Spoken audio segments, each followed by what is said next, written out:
Today we begin a series of short videos depicting the second line that the Confederates constructed behind the line from what we today call Dole, Salient, down to and past the McCool Lane. This was built at varying times, not all at one time, but it was built to cover the swale between Dole, Salient, and the McCool Lane. And to orientate us, I'm standing here at near the point where several farm roads would have intersected.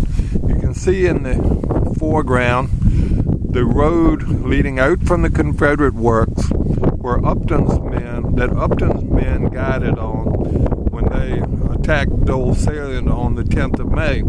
Now that road would have led out to the Shelton House. Also, from just across the works, there would have been a branch of this road that led to the right, running in front of the works, down out and to the Landrum House. To our left, the road would have come in roughly along where the current Park Road is today, and that road would have led out to the Harrison House. And so then I want to show behind us, you can see Park tool shed in the distance, but also the McCool House site.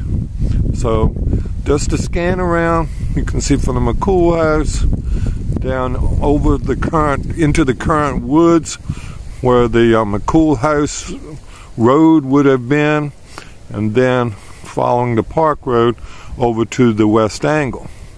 So let's begin by passing behind the works that Dole's men would have held on the 10th, going down to where the second line began, what we today call the re-entrant line. And interestingly enough, because of the terrain, to the right of the re-entrant line, and then all the way to on the other side of the west angle, the Confederates had no artillery at any point during the Battle of Spotsylvania Courthouse. So this second line was built to reinforce that area in the event and give support in the event of a breakthrough. So again, we're walking along behind where Dole's men would have been, and then to come up to the area where Daniel's brigade would have begun.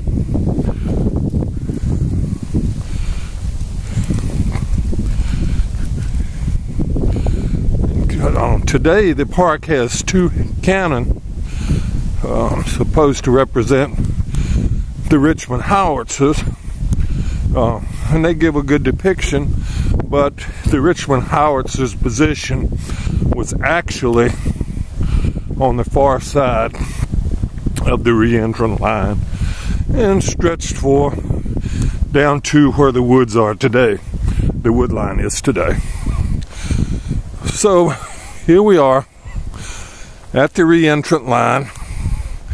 You can see how it joins the main line, runs across, is cut by the Park Road, and then runs into the woods. We'll follow it as it goes through the woods. And it appears to be a simple rifle trench.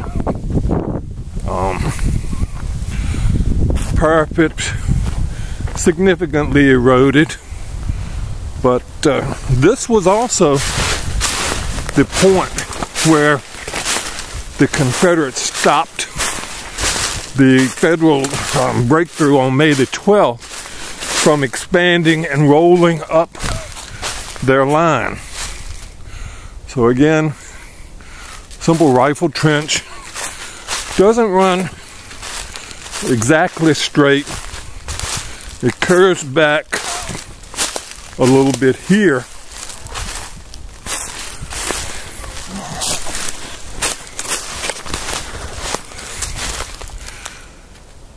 And there seems to be, it's hard to tell in the leaves, but one balk here. But that could be because of timber cut in front.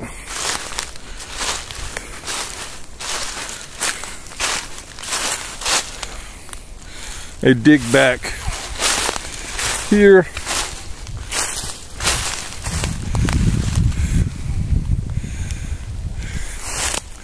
As well as here, and then one fairly, the most significant one right there. Now Garber's battery was pulled back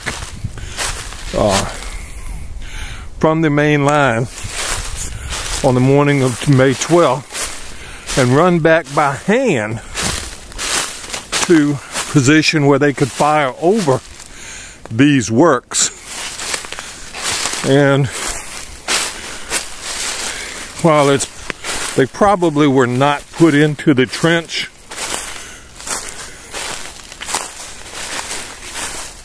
you do see another place where it was dug back behind there. Line curls back.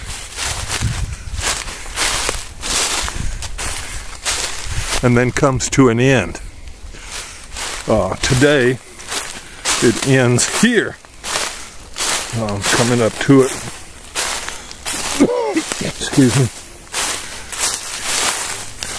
And then you can see a slight trace where it leads off in the direction, into the field, in the direction of the Ramseur Monument. Now, as late as 1916, this section was intact. Sometime after 1916, it was leveled, perhaps by the CCC.